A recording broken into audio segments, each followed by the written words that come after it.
أعوذ بالله من الشيطان الرجيم بسم الله الرحمن الرحيم الحمد لله رب العالمين والعاقبة للمتقين والجنة للمؤمنين والنار للمنافقين الحمد لله الذي جعلنا من المتمسكين بولایت علی بن ابی طالب واولاده المعصومین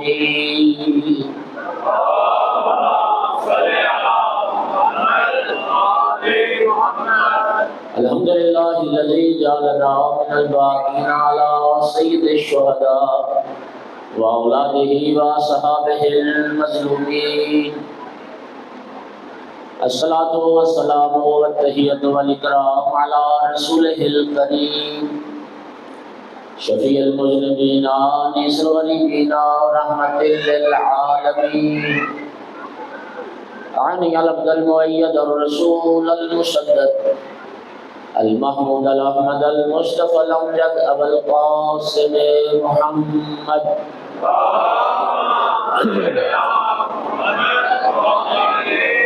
ثم الصلاة والسلام والتحية والإكرام على آله الطيبين الطاهرين المعصومين المنتجبين المنتخبين للمظلومين واللعنة الدائمة على أعدائهم الملعونين من يوم عداوتهم إلى قيام يوم الدين وبعد يوم الدين أما بعد فقال رسول الله صلى الله عليه وآله وسلم لما عرج بي إلى السماء رأيت عن يمين العرش مكتوبا إن الحسين مصباح الهدى وسفينة النجاة صلوات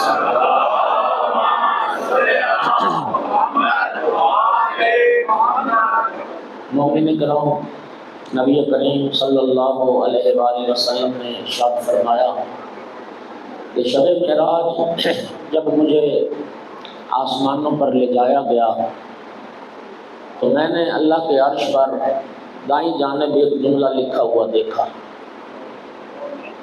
وہ جملہ جو شب معراج اللہ کے عرش پر میں نے پڑھا، وہ جملہ یہ تھا ان الحسین مصباح الہدی و سفینۃ النجات، بے شک حسین چراغ ہدایت ہیں اور بے شک حسین کشتی نجات۔ اس کی تھوڑی سی آواز کھولو، تھوڑی سی ایک صلوات پڑھو آقا کی ذات پر۔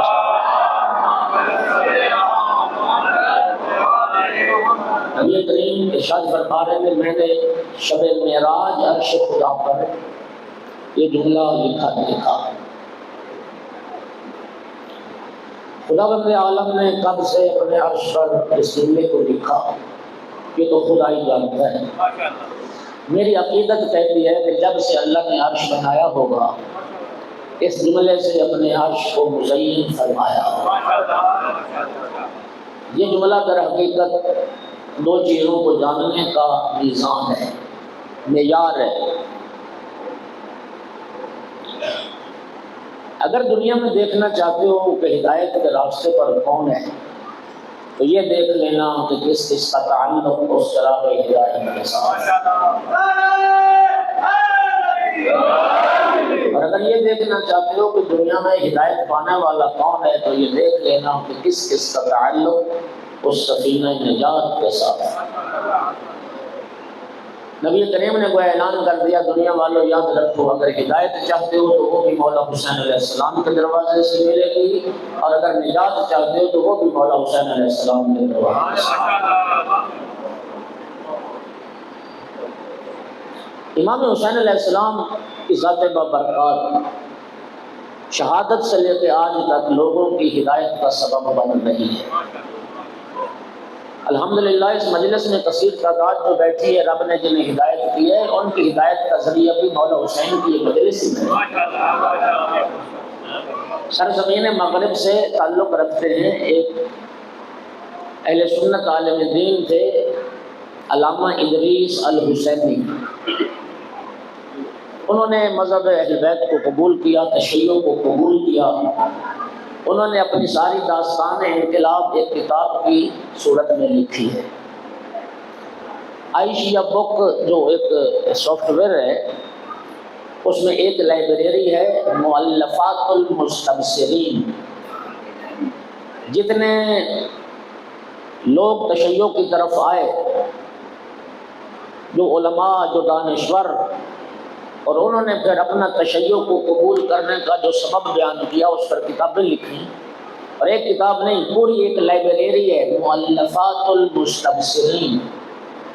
اس لائبریری میں جائیں گے تو علامہ ادریس الحسینی کی کتاب بھی وہاں ملے گی، اور اس کتاب کا نام انہوں نے رکھا لقد شیع للحسین، کہتے ہیں مجھے حسین نے شیعہ بنایا، مجھے امام حسین علیہ السلام نے شیعہ بنایا۔ آج بھی کربلا مینارہ نور ہے، مینارہ ہدایت ہے، اور امام حسین علیہ السلام کی شہادت کا مقصد زیارت عاشوراء، اور زیارت عاشوراء کی ایک دعا ہے زیارت عاشوراء کے بعد۔ اس دعا میں، اور یہ امام صادق علیہ السلام کی تعلیم کردہ دعا ہے، اس دعا میں مولا صادق علیہ السلام نے امام حسین علیہ السلام کی شہادت کا مقصد ان لفظوں میں بیان فرمایا: وَالَّذِي بَذَلَ مُحْجَتَهُ فِيكَ لِيَسْتَنْقِذَ عِبَادَكَ مِنَ الْجَهَالَةِ وَحَيْرَةِ الضَّلَالَةِ۔ امام حسین علیہ السلام نے اللہ کی راہ میں اپنی جان صرف اس لیے قربان کی کہ بندگان خدا کو جہالت سے نکال کر علم کی طرف لے آئیں، گمراہی سے نکال کر ہدایت کی طرف۔ اور الحمدللہ خدا کی قسم ہمارے پاس اعداد و شمار نہیں ہے، ایک کثیر تعداد ہے انسانوں کی جن کو مولا حسین علیہ السلام کے صدقے میں ہدایت ملی اور روشنی نصیب ہوئی۔ شیخ جعفر شوستری نے یہ جملے لکھے ہیں جو چھٹے امام سے منسوب ہو گئے، بعض مقررین پڑھتے ہیں، لیکن تحقیق میں شروع میں بھی پڑھتا تھا کہ امام علیہ السلام کا فرمان ہے، لیکن بعد میں جب تحقیق ہوئی تو پتہ چلا کہ نہیں، وہ امام کا فرمان نہیں ہے، وہ شیخ جعفر شوستری کے جملے ہیں جو انہوں نے خصائص حسینیہ میں ذکر کیے ہیں۔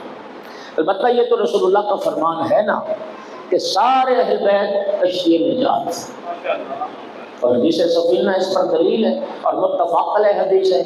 نبی کریم نے فرمایا مثل اہل بیتی کمثل سفینۃ نوح من رکبها نجا ومن تخلف عنها ضل فغرق وغرق۔ سرکار نے فرمایا میرے اہل بیت کی مثال کشتی نوح کی طرح ہے، جو اس پر سوار ہو گیا وہ نجات پا گیا، ومن تخلف، اور جو اس نے تخلف کیا، جو پیچھے رہ گیا، جو سوار نہ ہوا، اس کے لیے 3 لفظ نبی کریم نے استعمال ہے۔ جو سفینہ اہل بیت پر سوار ہونے سے رہ گیا، ضلع گمراہ ہو گیا، فغرق ڈوب گیا، اور تیسرا لفظ ایسا نہیں ہے کہ ڈوب گیا اور پھر ڈوبنے کے بعد وہ نجات پا گیا، نہیں، گمراہ ہو گیا، غرق ہو گیا، ہوا اور ڈوبنے کے بعد وہ ہلاک ہو گیا۔ اس حدیث پر شیخ جعفر شوستری نے جملے لکھے کہ آل محمد کے گھرانے کی 4 معصومین میں سے ایک فرد چراغ ہدایت بھی ہیں، سفینہ نجات بھی ہیں، لیکن خصوصیت کے ساتھ امام حسین علیہ السلام کو چراغ ہدایت اور سفینہ نجات کیوں کہا گیا؟ فرمایا اس لیے کہ یہ چراغ ایسا چراغ ہے کہ جس کی روشنی باقی ہر چراغ سے زیادہ ہے، وَسَفِينَتُهُ أَوْسَعُ وَأَسْرَعُ، اور جو مولا حسین کا سفینہ ہے وہ ہر سفینے سے زیادہ وسیع بھی ہے اور ہر سفینے سے زیادہ سریع اور تیز اور جلد ساحل پر پہنچنے والا۔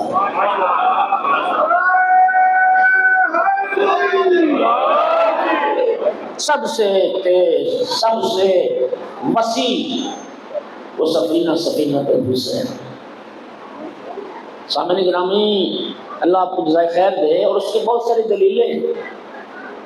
دلیل کے طور پر امام جعفر صادق علیہ السلام کی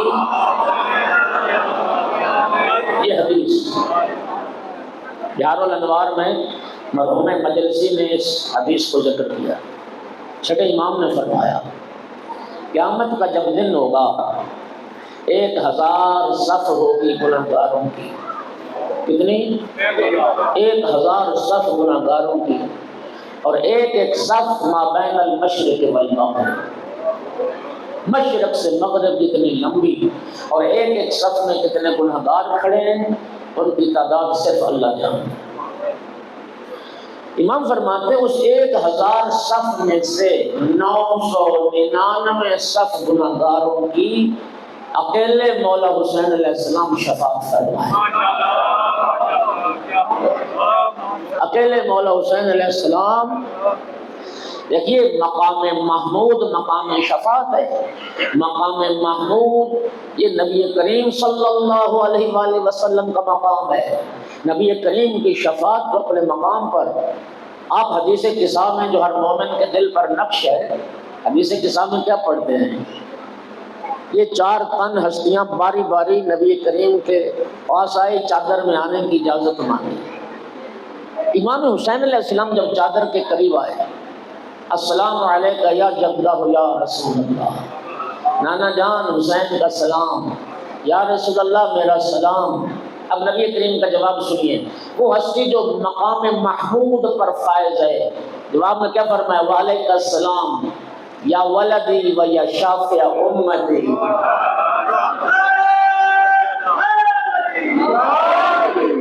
رسول اللہ جو خود مقام محمود پر فائز ہوں گے وہ مولا حسین علیہ السلام کو اپنی امت کا شفیع کہہ کر پکارا، میرا بیٹا تجھ پر سلام، اور میری امت کی شفاعت کرنے والا حسین تم پر میرا سلام۔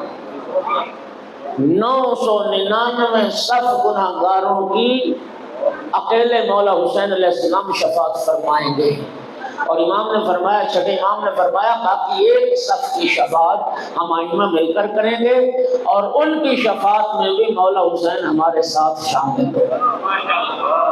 یہ ہے سفینہ حسین جو سب سے زیادہ بس۔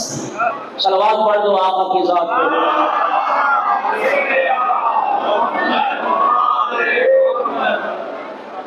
امام حسین علیہ السلام کی جو عظمت ہے رسول اللہ کی نگاہ میں، اس حوالے سے چند احادیث عرض کرنا ہے۔ سب سے پہلے نبی کریم صلی اللہ علیہ وآلہ وسلم کا یہ فرمان، حسین منی و انا من حسین، حسین مجھ سے ہے اور میں۔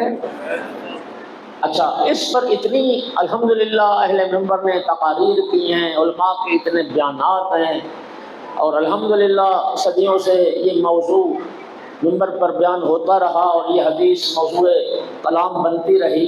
ایک جملہ میں بھی کہتا ہوں، اس حدیث کے 2 حصے، حسین منی و انا من حسین۔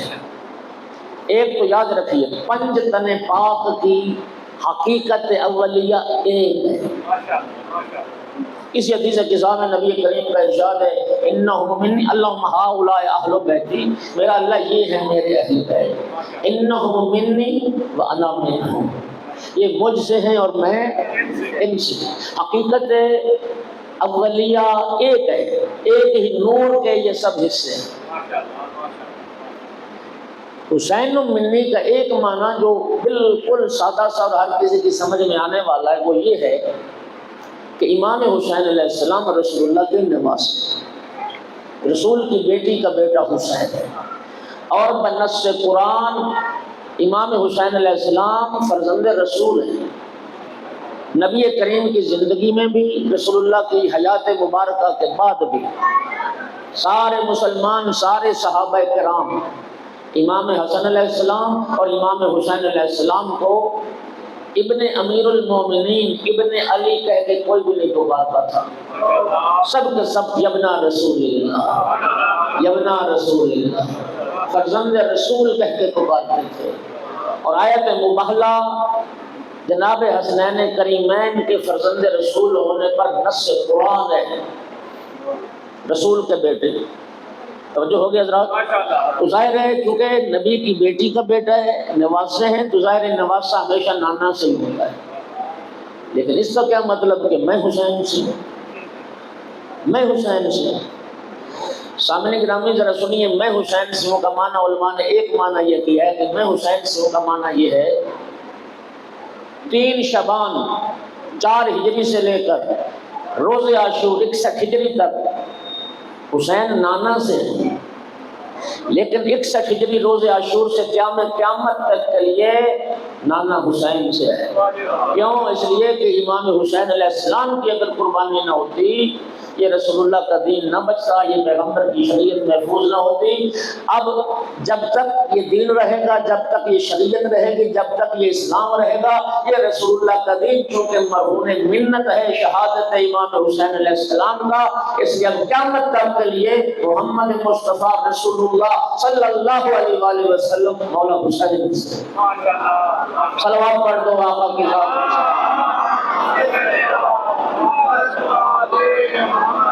اگلا جملہ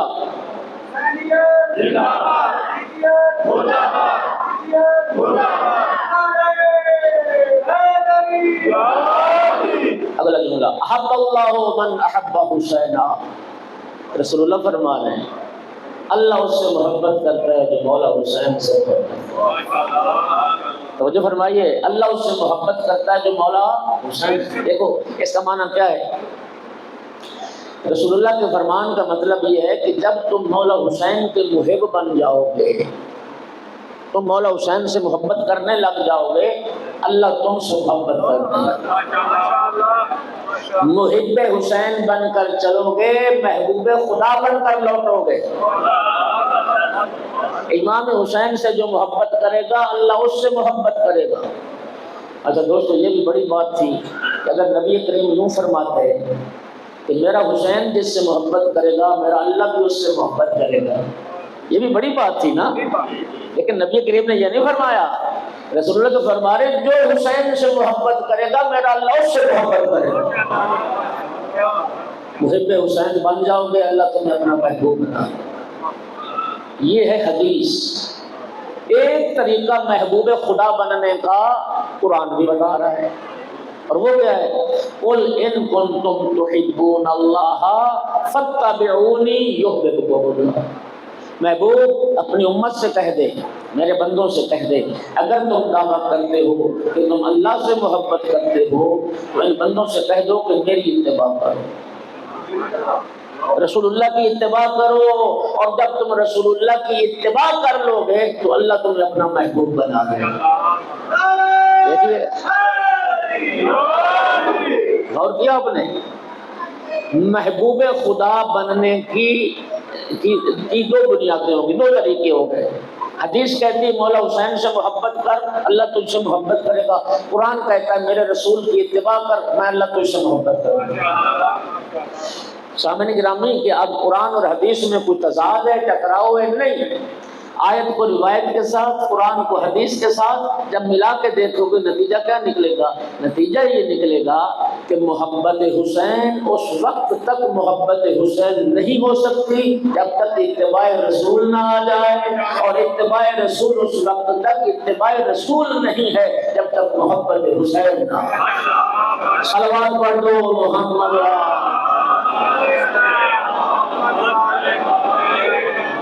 اللہ کریم آپ کو جزائے خیر عطا فرمائے۔ فرائض الصنفین حدیث کی کتاب ہے برادران اہل تسنن کی، اس میں سرکار کی حدیث ہے۔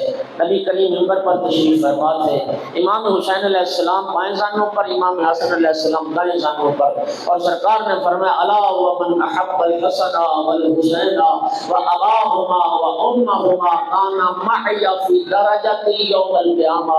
سرکار نے فرمایا میرے ساتھیوں صحابیوں سن لو، جو میرے حسن اور حسین سے محبت کرے گا، ان کی پاک ماں فاطمہ الزہرا صلوات اللہ علیہا سے محبت کرے گا، ان کے پاک بابا امیر المومنین علی علیہ السلام سے محبت کرے گا، صلہ سننا محبت کا۔ فرمایا کانا معی فی درجتی، قیامت کے دن جس درجے پر میں ہوں گا ان سے محبت کرنے والا میرے ساتھ ہوگا۔ آل رسول سے محبت کرنے والا رسول اللہ کے ساتھ ہوگا۔ اللہ المرء مع من احب، یہ سرکار کی حدیث ہے فریقین کے ہاں، اللہ دنیا میں جو بندہ جس سے محبت کرتا ہے قیامت کے دن اللہ اسے ساتھ سے رکھے گا۔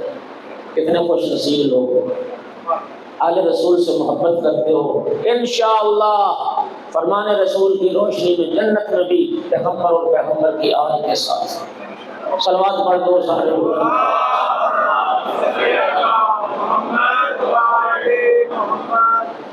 اب اگلا جملہ نبی کریم صلی اللہ علیہ وآلہ وسلم کے ارشاد گرامی، ایک صلوات اور پڑھیے سارے حضرات۔ یہ جملہ کتنا خوبصورت ہے، ان حب الحسین یجری فی عروق المؤمنین کما یجری الدم۔ کیا خوبصورت کسی نے کہا ہے کہ جس طرح انسان کی رگوں میں خون دوڑتا ہے، مومن کی رگوں میں مولا حسین کی محبت دوڑتی ہے۔ جس طرح انسان کی رگوں میں خون گردش کرتا ہے، مومن کی رگوں میں مولا حسین علیہ السلام کی محبت گردش کرتی ہے۔ اور یہ جملہ امام جعفر صادق علیہ السلام کا ہے،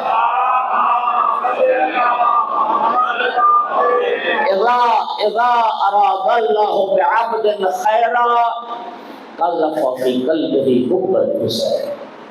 اللہ جب کسی بندے کی بھلائی چاہتا ہے، خدا جب کسی کے ساتھ خیر کا ارادہ کرتا ہے، اس کے دل میں امام حسین علیہ السلام کی محبت ڈال دیتا ہے۔ فَإِذَا أَرَادَ اللَّهُ بِعَبْدٍ خَيْرًا قَذَفَ فِي قَلْبِهِ حُبَّ زِيَارَةِ الْحُسَيْنِ۔ اور اللہ جب کسی کی خیر اور بھلائی چاہتا ہے، اس کے دل میں امام حسین علیہ السلام کی زیارت کا عشق ڈالتا ہے۔ مولا حسین کی زیارت، مولا حسین علیہ السلام کی زیارت کی محبت اس کے دل میں پیدا کرتے ہیں۔ اور کائنات میں کوئی مومن ایسا نہیں ہے جو زیارت امام حسین کی دعا نہ کرتا ہو۔ میں بھی دعا کرتا ہوں، اے کریم اللہ شہیدان کربلا اور اسیران کربلا کا واسطہ، جتنے مومنین اور مومنات اس مجلس میں تشریف رکھتے ہیں اور جو تشریف نہیں رکھتے، کریم مالک آئندہ سال سب کو مولا حسین علیہ السلام کی زیارت نصیب اور ہمیں بار بار زیارت نصیب فرما۔ اس دعا کی قبولیت کے لیے صلوات پڑھتے ہیں۔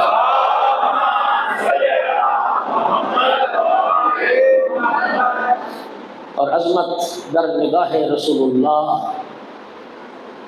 مولا نبی کریم امام حسین علیہ السلام کو جب دیکھتے تھے تو کئی طرح کے لفظوں سے خطاب کرتے تھے، کئی طرح کے لفظوں سے خطاب کرتے۔ کبھی فرماتے بنیا انکا حجت وابن الحجت وابو الحجج، بیٹا تو بھی حجت خدا ہے، حجت خدا کا بیٹا ہے، نام حجج الہی کا باپ۔ کبھی فرماتے انکا امام وابن الامام وابو الائمہ، بیٹا تو بھی امام ہے، ایک امام کا بیٹا اور 9 ائمہ کا باپ ہے۔ توجہ ہو رہی میرے سامنے؟ اور کبھی فرماتے مولا حسین علیہ السلام کو دیکھ کے بے ابی انت و امی یا حسین، حسین تجھ پر میرے ماں باپ قربان ہو جائے۔ نہیں، رسول اللہ غرض خلقت کائنات، لولاک لما خلقت الافلاق کا مصداق رسول مولا حسین سے فرما رہا ہے، حسین بیٹا تجھ پر میرے ماں باپ فدا۔ اگلا جملہ اس سے بھی بڑھ کر، اور کبھی فرماتے مولا حسین علیہ السلام کو دیکھ کر فدیت من فدیتہ بابنی ابراہیم، میں اس پر قربان جس پر میں نے اپنا بیٹا ابراہیم قربان کیا۔ خود رسول اللہ فرمائے میں اس پر قربان جس پر میں نے اپنے ابراہیم کو قربان۔ آپ جانتے ہیں جناب ماریہ قبطیہ ام المومنین کہ بطن سے نبی کریم کو اللہ نے سلمی بیٹا عطا کیا تھا جس کا نام تھا ابراہیم۔ ایک زانو پر ابراہیم بیٹھے تھے، ایک زانو پر امام حسین علیہ السلام تشریف فرما تھے۔ جبرائیل رب کی طرف سے پیغام لیا، نبی کریم دونوں بچوں سے پیار کر رہے تھے۔ ارشاد ہوا یا رسول اللہ، اللہ فرما رہا ہے ایک بیٹے کو رکھ لیجئے، دوسرے کو قربان کر دیجئے۔ امام حسین کبھی مولا نبی کریم نے کبھی ابراہیم کی طرف دیکھا، کبھی امام حسین علیہ السلام کی طرف دیکھا اور فیصلہ کرنے میں دیر نہ ہوئی۔ ابراہیم کی طرف دیکھا، فرمایا اس کی ماں ماریہ قبطیہ کنیز ہے، اگر میرا ابراہیم نہ رہا ماریہ قبطیہ دکھی ہوگی، میں دکھی ہوں گا۔ لیکن جب امام حسین کی طرف دیکھا، فرمایا حسین کی ماں فاطمہ زہرا، اگر امام حسین کو کچھ ہوا تو میں بھی دکھی ہوگا، میری زہرا بھی دکھی ہوگی، علی بھی دکھی ہوگی، حسن بھی دکھی ہوگی۔ میرا اللہ، میں اپنے بیٹے کو اپنے بیٹے حسین پر فدا کر۔ 3 دن جناب ابراہیم بیمار رہے اور 3 دن کے بعد جناب ابراہیم کی رحلت ہو گئی۔ اس لیے نبی کریم مولا حسین کو دیکھ کر فرماتے تھے میں بھی اس پر قربان جس پر میں نے اپنا بیٹا ابراہیم قربان کیا۔ سامنے گرامی، پھر نبی کریم کا یہ ارشاد ان لقتل الحسین حرارۃ فی قلوب المؤمنین لا تبرد ابدا، امام حسین علیہ السلام کی شہادت کی وجہ سے ایک ایسی گرمی حرارت مومنین کے دلوں میں پیدا ہو گئی ہے جو کبھی سرد ہونے والی۔ صلوات پڑھ دو سارے حضرات۔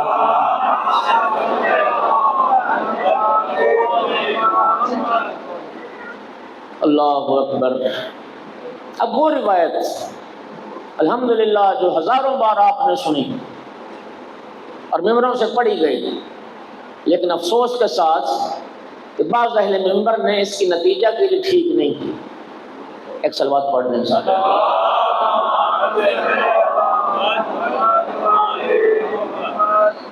نتیجہ کے لیے اس کی ٹھیک نہیں، بچے بچے کو یاد ہے۔ اور روایت کیا ہے کہ نبی کریم صلی اللہ علیہ وآلہ وسلم نماز پڑھا رہے ہیں اور امام حسین علیہ السلام آ کے نانا کی پشت پر سوار ہو گئے، اور نبی کریم نے اس وقت تک سجدے سے سر نہیں اٹھایا جب تک امام حسین علیہ السلام خود اپنی مرضی سے نانا کی پشت سے نہیں اترے۔ یہ سنی ہوئی سب نے؟ سب نے۔ مشکل یہ ہے کہ لوگوں نے اس روایت سے جو نتیجہ نکالا اہل منبر نے، وہ آپ سنتے رہتے ہیں، انہوں نے اس روایت سے جو نتیجہ نکال کے پیش کیا ہے نا، معاف کرنا مجھے، اگر میں غلط کروں تو مجھے ٹوک دینا، اگر میں صحیح کہہ رہا ہوں تو پھر میری تائید کرنا۔ لوگوں نے اس روایت کا نتیجہ نکالا، نماز کو حقیر بنا کر پیش کیا، نماز کی تحقیر کی، نماز کو معمولی بنایا، اصول اور فروع کے جھگڑے پیدا کر دیے، خود ساختہ مکالمے بنائے، اپنی مرضی سے مکالمے گھڑے۔ نماز نے کہا میں فروع ہوں تو مولا حسین نے کہا میں اصول ہوں، اور جہاں اصول ہو جائے وہاں فروع کی حیثیت ہی نہیں رہتی۔ غلط، یہ نامناسب تحلیل ہے، یہ نامناسب تجزیہ ہے۔ میرا سوال ہے، آپ شرفا میری تائید کرنا، اگر امامت اصول دین میں ہے، رسالت اصول دین میں نہیں، نبوت اصول دین میں نہیں، جو نبی کریم نماز پڑھا رہے ہیں، جو رسول اللہ سجدے کی حالت میں ہیں، توجہ فرمائیے، وہ رسالت اصول دین میں ہے یا نہیں ہے؟ اب مجھے ایمان سے بتائیں، جب خود اصول فروع کا پابند نظر آئے، کیا بات ماشاءاللہ، اصول جب خود فروع کا پابند نظر آئے تو پھر یہاں یہ بحث کرنا کہ اہمیت کس کی زیادہ اور اہمیت کس کی کم ہے، بات اہمیت کی نہیں ہے، بات ذرا سمجھیے گا۔ یہ جو اصول دین اور فروع دین کی تقسیم ہے، اس تقسیم کی بنیاد اہمیت کا کم یا زیادہ ہونا نہیں ہے۔ جن چیزوں کا تعلق عقیدے سے ہے انہیں اصول دین کہتے ہیں، اور جن چیزوں کا تعلق عمل سے ہے انہیں فروع دین کہتے ہیں۔ نماز فروع دین میں ہے، اور نماز ضروری ہے رسول اللہ کے لیے بھی اور امام معصوم کے لیے بھی۔ میرا سوال ہے، کبھی امام معصوم نے نماز چھوڑی ہے؟ تو جب اصول خود فروع کا پابند نظر آئے، صلوات پڑھ دو صاحب،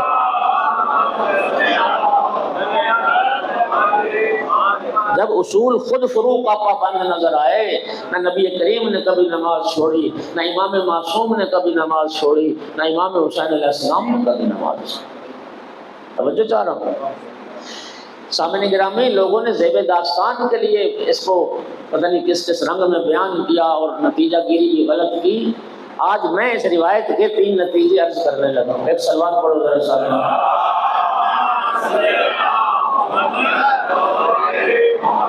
بلکہ کچھ غیر ذمہ دار لوگ آج یہ بھی بات کرتے ہیں کہ مجلس اہم ہے یا نماز ہے، مجلس اور نماز کا تقابل کرواتے ہیں۔ یار مجلس اور نماز میں کوئی ٹکراؤ ہے، کوئی تضاد ہے؟ توجہ فرما رہے ہیں نہیں فرما رہے؟ امام حسین علیہ السلام کربلا سے ہمیں یہ نماز بھی ملی ہے، مولا حسین نے نماز پڑھی ہے، اصحاب حسینی نے نماز پڑھی ہے، اصحاب حسینی مولا حسین کو نماز پڑھانے میں انہوں نے جانے قربان کی۔ تم مجلس اور نماز کی بات کرتے ہو، یہ غیر ذمہ دار لوگ باتیں کرتے ہیں، کہتے ہیں جی نماز کی قضا ہے اور مجلس کی قضا نہیں۔ تو میرا بھائی ایسی باتیں مت کرو۔ نبی کریم نے فرمایا لکل شیء وجہ و وجہ دینکم الصلاۃ، ہر شے کا کوئی نہ کوئی چہرہ ہوتا ہے، تیرے دین کا چہرہ۔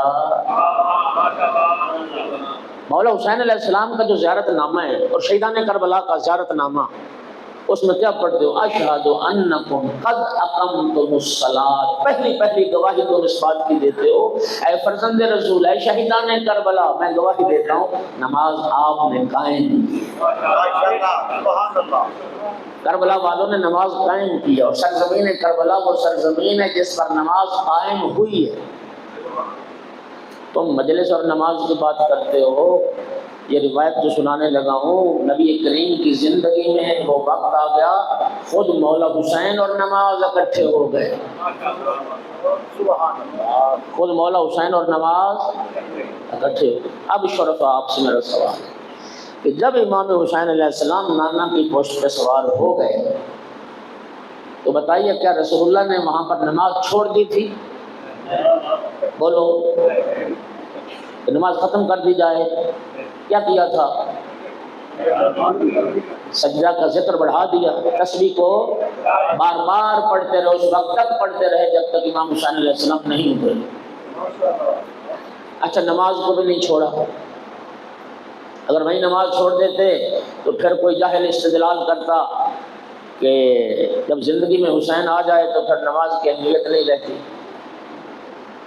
رسول اللہ نے نماز، اچھا دوسرا رخ، کیا نبی کریم نے مولا حسین کو پشت سے اتارا؟ مولا حسین کو بھی نہیں اتارا۔ نہ رسول اللہ نے نماز چھوڑی، نہ نبی کریم نے امام حسین علیہ السلام کو پشت سے اتارا۔ سامعین گرامی، اس روایت کا پہلا نتیجہ عرض کرنے لگا ہوں۔ نبی کریم نے اپنے عمل اور کردار سے بتا دیا، یاد رکھنا حسین کی خاطر نماز کو نہیں چھوڑا جا سکتا، نماز کی خاطر حسین کو نہیں چھوڑا۔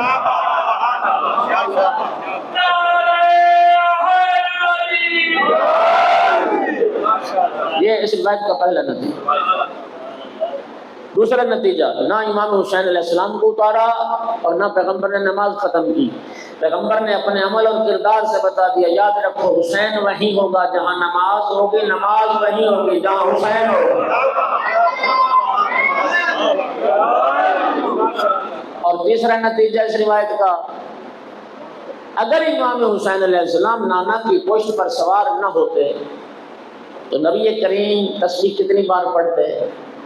3 بار۔ 3 بار، 1 بار واجب ہے، 3 بار سنت ہے، زیادہ بھی پڑھ سکتے ہیں۔ اگر امام حسین علیہ السلام پشت نانا کی پشت پہ سوار نہ ہوتے تو نبی کریم ذکر سجدہ پڑھتے 3 بار، اور جب مولا حسین علیہ السلام سوار ہو گئے تو پھر نبی کریم نے ذکر سجدہ پڑھا 70 بار۔ گویا پیغمبر نے اپنے عمل سے بتایا، یاد رکھنا دنیا والوں، حسین کے آنے سے عبادتیں کم نہیں ہوتی، حسین کے آنے سے عبادتیں بڑھ جائیں۔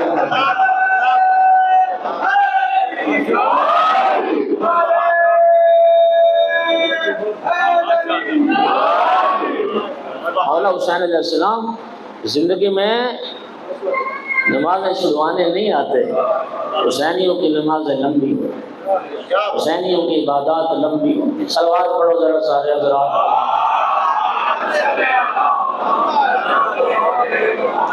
آپ تیزی سے گزر رہا ہے، اب اس منزل پر میں امام حسین علیہ السلام کی جو شہادت تھی، آقا کی قربانی کا جو مقصد ہے وہ کیا تھا؟ کیوں جان قربان کی امام حسین علیہ السلام؟ کیا امام حسین علیہ السلام کو بچے پیارے نہیں تھے؟ سامعین گرامی، خدا کی قسم، اگر مولا حسین علیہ السلام اور نبی کا یہ گھرانہ قربانی نہ دیتا تو آج اسلام کی جگہ یزیدیت ہوتی۔ آج مجھے کسی نے وہ ایک پوسٹ بھیجی ہے علامہ علی نقی کے حوالے سے، انہوں نے کہا دنیا پوچھتی ہے اگر امام حسین قربانی نہ دیتے تو کیا ہوتا، اور میں اگر امام حسین قربانی نہ دیتے تو مسلمان خود کو جمعہ پڑھ رہے ہوتے۔ بولو پڑھا یا نہیں لوگوں نے؟ یعنی وہ اسلام ہوتا جو بنی امیہ کی مرضی کا اسلام تھا۔ امام حسین علیہ السلام کی شہادت کا اور قیام کا بنیادی ترین مقصد دین پیغمبر کا احیاء تھا۔ ماشاءاللہ ماشاءاللہ، دین خدا کا احیاء تھا۔ اگلا مقصد دین میں جو بدعات پیدا کر دی گئی تھی ان بدعات کو ختم کرنا تھا۔ تیسرا مقصد جو پیغمبر کی سنتیں، جو پیغمبر کا طریقہ ختم کر دیا گیا تھا اس سنت رسول اللہ کا احیاء تھا۔ اگلا مقصد معاشرے میں جو ظلم و ستم ہو رہا تھا، بندگان خدا کے حقوق پامال ہو رہے تھے، ان بندگان خدا کے حقوق کی، ان کے حقوق کا دفاع، ان کے حقوق کا تحفظ، اور ظالم کا ہاتھ روکنا اور مظلوم کی فریاد سننا اور ظالم سے چھین کے مظلوم کو اس کا حق دلانا، یہ مولا حسین کا مقصد۔ دنیا کو امن کا گہوارہ بنانا مولا حسین کا مقصد۔ یہ ساری وہ باتیں ہیں جو مولا حسین علیہ السلام کے خطبات، ارشادات اور کلام سے ماخوذ ہیں۔ امام حسین علیہ السلام کا مقصد یہ تھا کہ معاشرے میں امر بالمعروف کو رائج کیا جائے، نہی عن المنکر کو رائج کیا جائے۔ اور مولا حسین مدینے سے چلنے سے لے کر جو وصیت نامہ جناب محمد حنفیہ کے نام لکھا تھا اس میں مولا حسین علیہ السلام کے یہی جملے تھے، انی لم اخرج عشرا ولا بطرا ولا ظالما ولا مفسدا فی الارض بل انما خرجت لطلب الاصلاح فی امت جد رسول اللہ۔ میں خود پسندی کے لیے نہیں، تکبر و غرور کے لیے نہیں، جاہ طلبی کے لیے نہیں، اور زمین میں فساد کرنے کے لیے نہیں اور ظلم کرنے کے لیے میں قیام نہیں کر رہا، میں صرف اس لیے قیام کر رہا ہوں تاکہ نانا کی امت کی اصلاح کی جائے۔ اچھا، اس میں ایک نقطے پہ آپ نے غور کرنا ہے، توجہ کیجیے گا۔ نقطہ یہ ہے کہ فاسق و فاجر تو یزید تھا۔ جب مروان نے 27 رجب کو امام حسین علیہ السلام سے کہا تھا مدینے میں، اے فرزند رسول آپ کے لیے ایک میرا مشورہ ہے، اگر آپ میری بات مان لیں، ذرا سنیے لفظ سنیے مروان کے، اگر آپ میری بات مان لیں آپ کا دین بھی محفوظ ہو جائے گا، آپ کی دنیا بھی محفوظ ہو جائے گی۔ اللہ اکبر، اللہ اکبر۔ مولا حسین نے فرمایا کہو کیا کہنا چاہتے ہو؟ مروان کہتا ہے میرا مشورہ یہ آپ یزید کی بیعت کر لیں، اگر یزید کی بیعت کر لیں تو آپ کا دین و دنیا محفوظ ہو جائیں گے۔ مولا حسین علیہ السلام کا سنیے بے ساختہ زبان سے نکلا انا للہ و انا الیہ راجعون۔ آپ جانتے ہیں یہ کسی مصیبت کے وقت کلمہ استرجاع پڑھا جاتا ہے، انا للہ و انا الیہ راجعون وعلی الاسلام السلام اذ بلیت الامۃ براع مثل یزید۔ مولا حسین نے فرمایا جس اسلام میں یزید جیسا فاسق و فاجر معلن بالفسق شراب خار ایسا حاکم بن جائے، اس اسلام کا فاتحہ پڑھ دینا چاہیے۔ اس اسلام میں کوئی بھلائی نہیں ہے جس میں حاکم یزید، جس میں حاکم یزید۔ سامنے گرامی، مولا حسین علیہ السلام اسی بدعات کے خاتمے سوال یہ کرنے لگا تھا، بات یہ بتانے لگا تھا کہ مولا حسین نے کیا فرمایا، نانا کی امت کی اصلاح کرتا ہوں۔ آقا فاسق و فاجر تو یزید ہے، زناکار یزید ہے، شراب خور یزید ہے۔ مولا حسین نے یہ کیوں نہیں فرمایا کہ میں یزید کی اصلاح کے لیے نہیں کر رہا ہوں؟ نوٹ کیجئے، یہ کسی ایک جگہ بھی یہ نہیں ملے گا کہ مولا نے فرمایا میں یزید کو سمجھانے کے لیے اور یزید کی اصلاح کے لیے نہیں کر رہا ہوں، فرمایا میں نانا کی امت کی اصلاح کے لیے نہیں کر رہا ہوں۔ وجہ کیا تھی؟ یعنی مولا حسین علیہ السلام یہ سمجھانا چاہتے ہیں کہ اگر یہ امت اتنی نہ گر گئی ہوتی، امت کی سوچ اتنی پست نہ ہو گئی ہوتی، امت انحطاط فکر کا شکار نہ ہو گئی ہوتی تو یزید جیسوں کو کبھی مسند خلافت رسول پہ بٹھایا نہ جاتا۔ اس امت کی اصلاح کی ضرورت ہے، ان لوگوں کی اصلاح کی ضرورت ہے جنہوں نے یزید جیسے فاسق و فاجر کو رسول اللہ کا جانشین بنایا اور جانشین سمجھ کے یزید کی بیعت بھی کر۔ اس لیے فرمایا میں نانا کی امت کی اور صرف عرصہ کتنا گزرا؟ صرف 50 سال. سنیے، صرف 50 سال. نبی کریم کی رحلت کے صرف 50 سال بعد یزید جیسا ایک فسق و فجور کا مرقع وہ رسول اللہ کے منبر پر بیٹھا اور منبر رسول پر بیٹھ کر وحی کا انکار، دین کا انکار.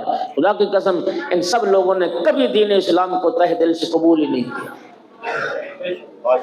کبھی اسلام کو قبول نہیں کیا. وہ اشعار یزید کے جب امام حسین علیہ السلام کا سر اقدس سامنے تھا، خضران کی چھڑی ہاتھ میں تھی، مولا حسین کے لبوں پر چھڑی مار رہا تھا، شراب کے جام پہ جام چڑھا رہا تھا. اس نے جو کفری اشعار بکے تھے اس میں کیا کہا تھا؟ یہی تو کہا تھا لائبت بنو ہاشم بالملک، یہ کوئی دین نہیں ہے، یہ کوئی شریعت نہیں ہے، کوئی اسلام نہیں ہے، یہ صرف بادشاہت حاصل کرنی تھی بنو ہاشم نے، اور انہوں نے ڈھونگ رچایا، کھیل رچایا. لائبت بنو ہاشم بالملک فلا خبر جاء ولا وحی نزل، نہ کوئی وحی آئی ہے نہ کوئی قرآن آئے.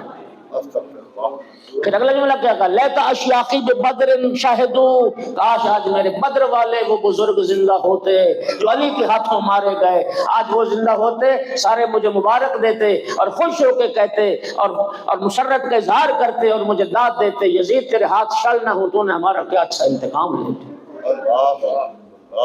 ہمارا علماء کا ایک گروپ ہے، اس میں آیت اللہ عقیل الغروی صاحب کا ایک کلپ آج کل بڑا وائرل ہوا ہے، پتہ نہیں آپ تک پہنچا یا نہیں پہنچا.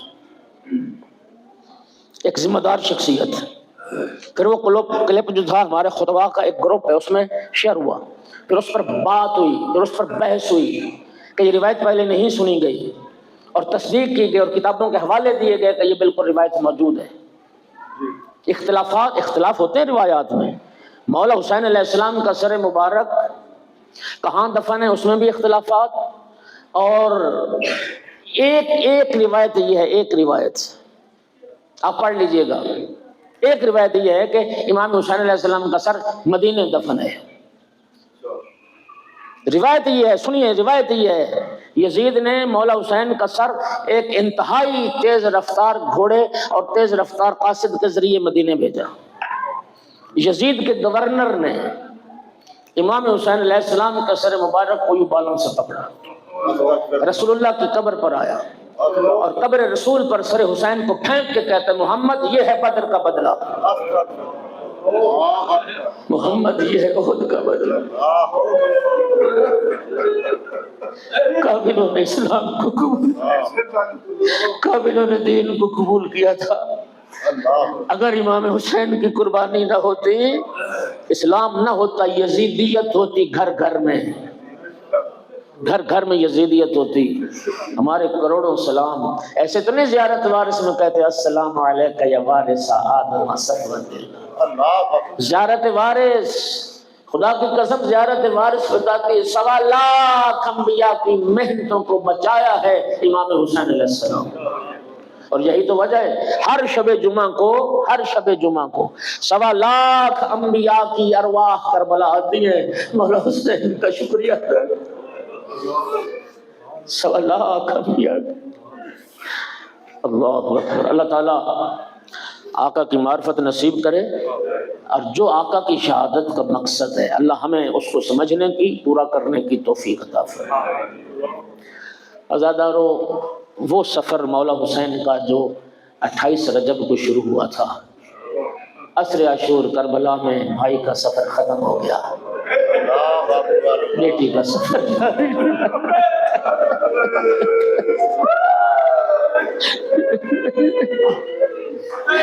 آقا امام حسین علیہ السلام کا سر مبارک قلم الا قتل الحسین بکربلا کی صدائیں گونجی.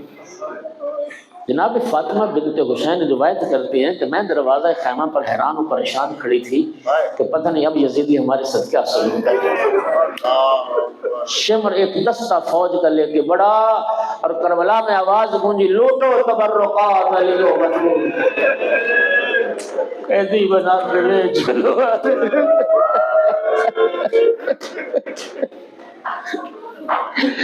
لوٹا گیا نبی زادیوں کو، لوٹا گیا. آقا زادی کا بیان ہے، بی بی فرماتی ظالم اتنے لوٹنے والے اتنے ظالم تھے، ہمیں اتنی اجازت نہیں دیتے تھے کہ ہم اپنے کانوں سے ہاتھوں سے اپنے زیور اتار کے ان کے حوالے کان چیر ڈالے نبی مختار کا جب قیام ہوا، مختار کا قیام ہوا اور قاتل کربلا کے پکڑ کے مختار کے سامنے لائے گئے. خولی ملعون کو جب لایا گیا نا، خولی ملعون کو، مختار نے پوچھا خولی تو بتا تو نے کربلا میں کیا ظلم کیا؟ خولی کہتا میں نے نبی کی بیٹیوں کو لوٹا ہے، میں نے رسول زادیوں کو لوٹا ہے. کہتا ہے ہم جب خیموں میں داخل ہوئے نبی زادیوں کے خیموں میں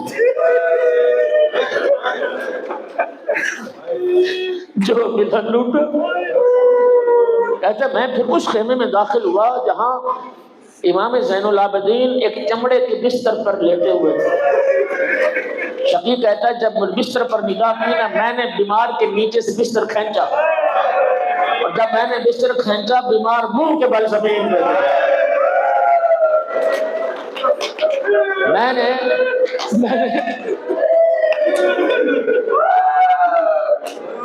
میں نے ایک بی بی کو دیکھا جو بیمار بھتیجے کے پاس تھی. شقیق کہتا ہے میں نے اس بی بی کا برقع چھینا،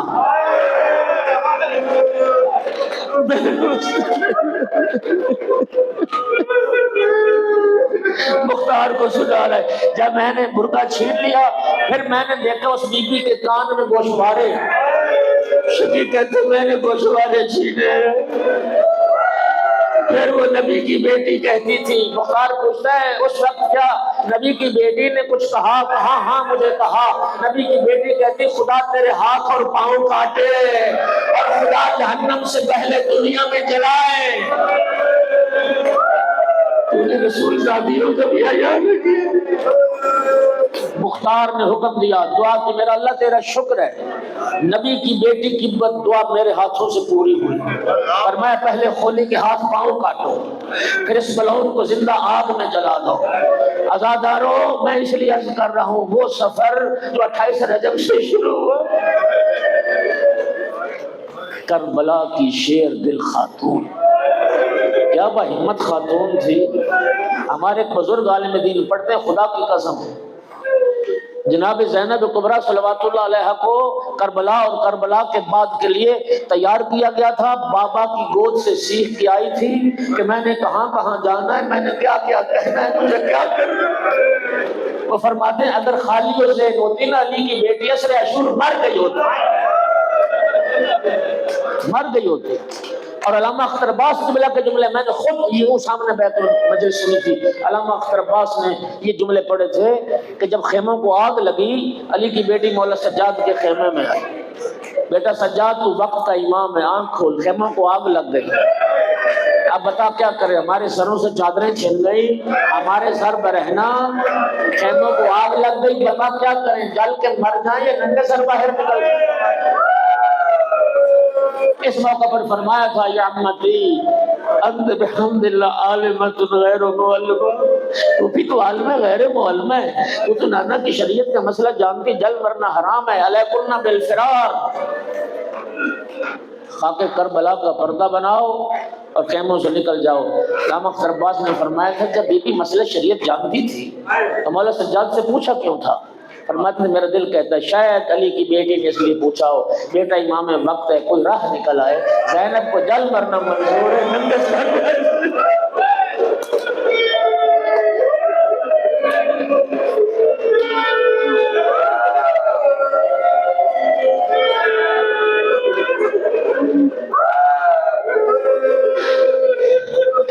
اجرکم علی اللہ. یہ جو رات گزر گئی اس رات کو کہتے ہیں شام غریب.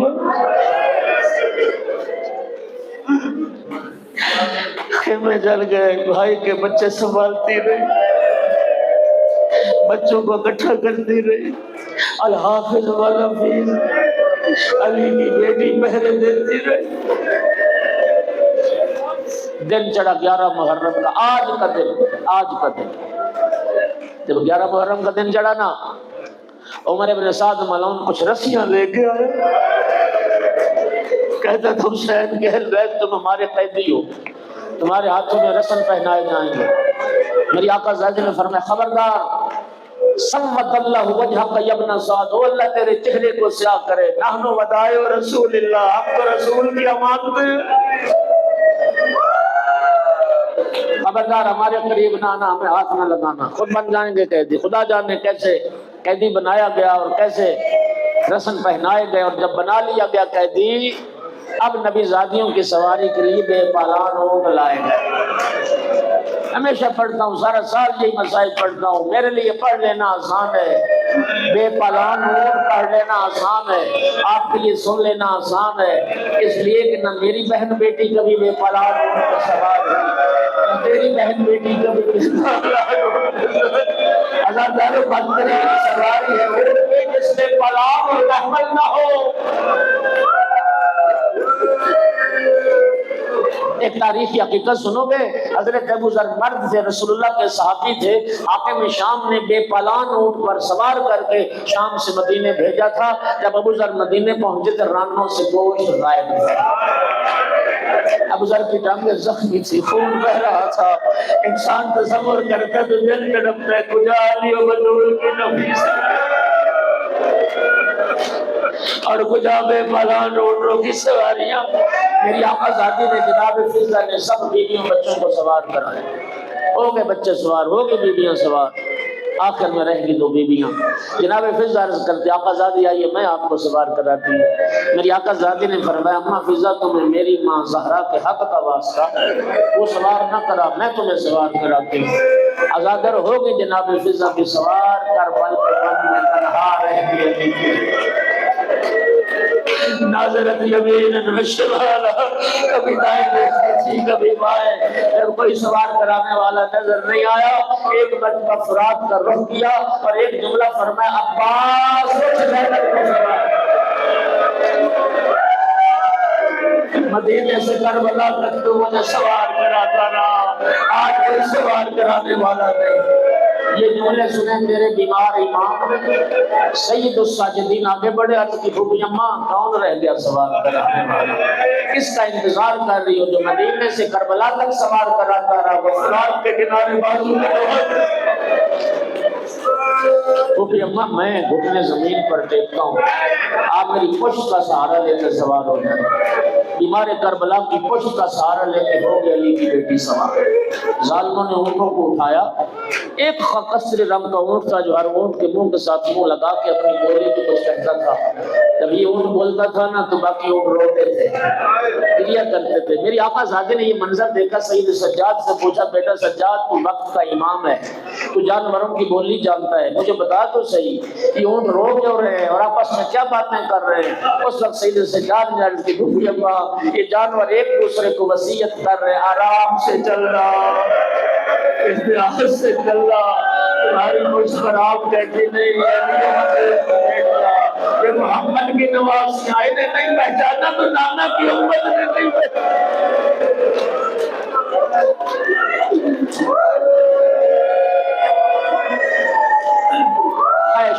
خواہش کی حکومی صاحب 2 جملے اور سن لو، خدا آپ کا پرسہ قبول کرے، آج کے دن کا مسائل 2 جملے اور سن لو۔ بڑی مشکل سے سوار ہوئی، سنیے میں کیا کہہ رہا ہوں، بڑی مشکل سے سوار ہوئی، لیکن جب مکہ سے گزارا گیا نا یہ قافلہ، خدا کی قسم بھائی کا بے گول رفت لاشا پھر میری آقا زادی نے بیٹھنے کا بھی انتظار نہیں کیا، بڑے زور سے اتری،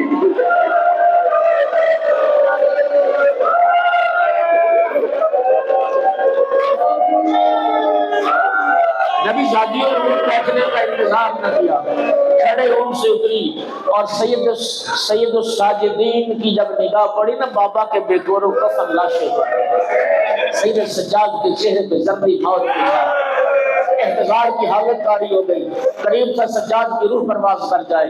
میری آقا زادی آئی سید سجاد کے قریب، یا بنیا مال یا راقہ تجورو بے نفس، سجاد سنبھال اپنے آپ کو، کیا ہوا کہ اپنی زندگی ختم کر لے، یا بقیت الماضین میرے اسلاف کی یادگار، یا بقیت اخی و ابی و جدی میرے بھائی حسین کی نشانی بیٹا، اور میرے بابا علی کی یادگار، اور میرے نانا رسول اللہ کی یادگار۔ سجاد سنبھال اپنے آپ کو، کیا ہوا؟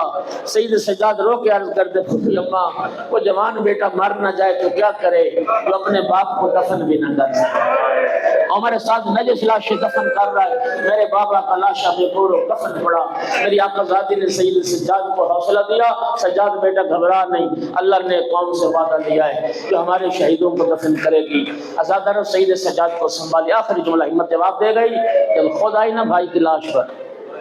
اور جناب فضہ سے فرمایا اما فضہ تو جاؤ عمر ابن سعد کے پاس، اور ابن سعد سے جا کے کہہ دے علی کی بیٹی کہتی ہے اگر تو ہمارے بھائیوں کو دفن نہیں کرتا ہمیں بھائیوں کو دفن کرنے کی اجازت ہے۔ شیعہ بیٹھے ہو، سنی بیٹھے ہو، میرا سوال ہے کائنات میں کبھی بہنوں نے بھی بھائیوں کی قبریں بنائی؟ کبھی کسی بہن نے بھی بھائی کی قبر بنائی؟ اتنی مجبور ہو گئی۔ ابن سعد ہمیں بعد میں لے جانا کوفہ، بھائیوں کو دفن کرنے کی اجازت دے دے۔ جناب فضہ پیغام لے کے گئی، مومنین دل دکھے مجھے معاف کر دینا۔ ابن سعد علی کی بیٹی کہتی اگر تو ہمارے بھائیوں کو دفن نہیں کرتا ہمیں بھائیوں کو دفن کرنے کی اجازت دے۔ ملعون کہتا فضہ جا اپنی آقا زادی سے کہہ دے لاشیں تو مسلمانوں کے دفن کیے، مہر نبوت کا سوار حسین علی و بطول کا دل بند، الا لعنت اللہ علی القوم الظالمین، السلام الذین ظلموا ایام القلم ينقلبون۔ کریم پروردگار بحق محمد و آل محمد اس ذکر کا ثواب